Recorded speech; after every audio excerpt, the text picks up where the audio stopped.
धार्मिक मान्यताओं के अनुसार रामायण देवऋषि नारद ने सबसे पहले वाल्मीकि जी को सुनाई थी। रामायण सुनने के बाद उनका हृदय परिवर्तन हुआ, जिसके बाद उन्होंने धार्मिक ग्रंथ रामायण की रचना की। रामायण में 7 कांड हैं, जिनका विशेष महत्व है। बालकांड में सीता स्वयंवर का उल्लेख किया गया है। रामायण के अनुसार राजा जनक ने माता सीता के लिए वर का चयन करने के लिए सीता स्वयंवर का आयोजन किया था।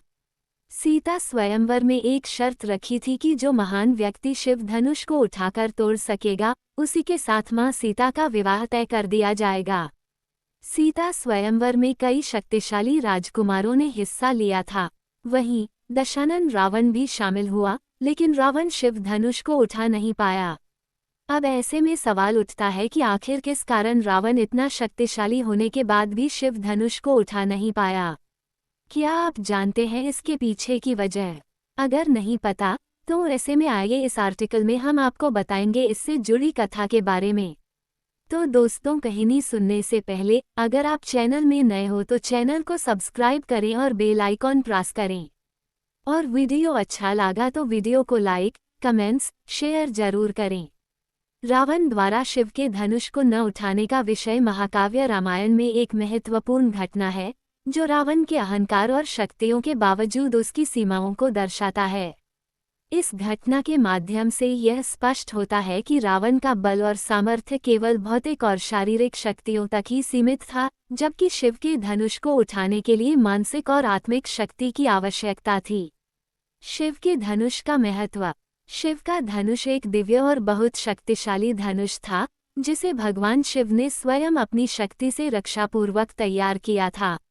ये धनुष विशेष रूप से इस उद्देश्य के लिए बनाया गया था ताकि वह केवल एक महान और योग्य योद्धा द्वारा उठाया जा सके। शिव के धनुष को उठाने के लिए किसी सामान्य व्यक्ति की शक्ति पर्याप्त नहीं थी। ये धनुष एक प्रकार की परीक्षा थी, जो यह निर्धारित करती थी कि कोई व्यक्ति भगवान शिव के योग्य है या नहीं। सीता के स्वयंवर की घटना। सीता का स्वयंवर एक प्रसिद्ध घटना है, जो महाकाव्य रामायण में वर्णित है। राजा जनक ने अपनी पुत्री सीता के लिए एक स्वयंवर का आयोजन किया, जिसमें बहुत से प्रमुख राजा और वीर योद्धा भाग लेने आए। इस स्वयंवर में शिव का धनुष रखा गया था और यह शर्त रखी गई थी कि जो भी वीर योद्धा इस धनुष को उठाकर उसे तोड़ेगा, वही सीता से विवाह करेगा। जब रावण ने इस स्वयंवर में भाग लिया, तो उसका अहंकार उसे यह विश्वास दिलाता था कि वह इस महान कार्य को आसानी से कर सकता है। रावण एक महान राक्षस था, जिसकी शारीरिक शक्ति अपार थी। वह अत्यधिक शक्तिशाली था और उसने कई देवताओं और महापुरुषों को भी परास्त किया था। उसके मन में यह विचार था कि यदि वह शिव के धनुष को उठाएगा, तो वह न केवल सीता को प्राप्त करेगा, बल्कि वह अपनी शक्ति और महिमा का भी प्रदर्शन करेगा। रावण का अहंकार और उसका असफल प्रयास। रावण ने आत्मविश्वास के साथ शिव के धनुष को उठाने का प्रयास किया, लेकिन वह इसमें असफल रहा। इसके पीछे कई कारण थे। 1. धनुष की दिव्यता। शिव का धनुष एक दिव्य अस्त्र था, जिसे केवल एक विशेष प्रकार के व्यक्ति द्वारा उठाया जा सकता था। यह अस्त्र केवल उन व्यक्तियों के लिए था जिनमें शारीरिक शक्ति के साथ साथ मानसिक और आत्मिक शक्ति भी हो। रावण का अहंकार उसे केवल शारीरिक शक्ति पर निर्भर करता था, और वह मानसिक और आत्मिक गुणों के महत्व को समझने में असमर्थ था।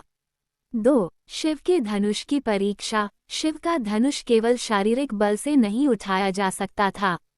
इसके लिए एक व्यक्ति को अपनी साधना, भक्ति और आत्मिक शक्ति से भी उस धनुष को उठाना पड़ता।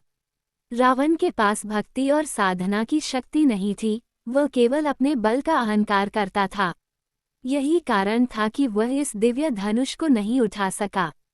3. शिव की कृपा का अभाव। भगवान शिव का धनुष उन लोगों के लिए था जिन्हें भगवान शिव की कृपा प्राप्त थी। रावण, जो कि एक राक्षस था और भगवान शिव के प्रति भक्ति से अधिक अहंकार करता था, वह शिव की कृपा से वंचित था। उसके भीतर शिव के प्रति श्रद्धा और विनम्रता का अभाव था, जो कि शिव के धनुष को उठाने के लिए आवश्यक था। 4. राम की उपस्थिति। स्वयंवर के आयोजन में राम की उपस्थिति एक निर्णायक कारण थी। राम, जो कि भगवान विष्णु के अवतार थे, ने दिव्य शक्तियों से युक्त होकर शिव के धनुष को उठाया और उसे तोड़ा। राम का उद्देश्य केवल सीता से विवाह करना नहीं था, बल्कि वह रावण को उसकी शक्ति और अहंकार का पाठ पढ़ाने के लिए भी वहां थे।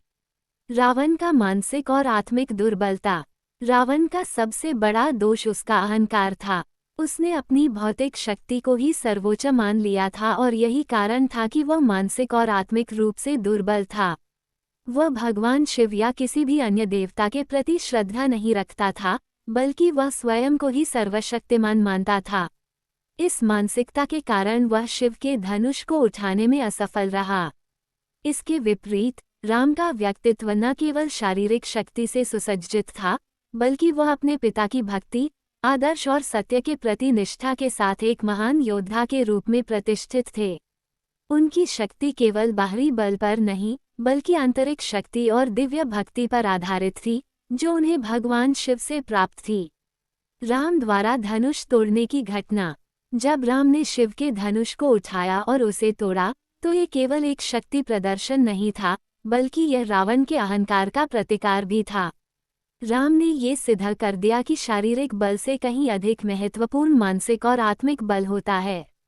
रावण ने सीता के स्वयंवर में भाग लिया था, लेकिन वह इस दिव्य परीक्षा में विफल रहा, क्योंकि वह केवल बाहरी बल पर विश्वास करता था, जबकि राम ने अपनी भक्ति और साधना से वह कार्य किया जिसे रावण नहीं कर सका।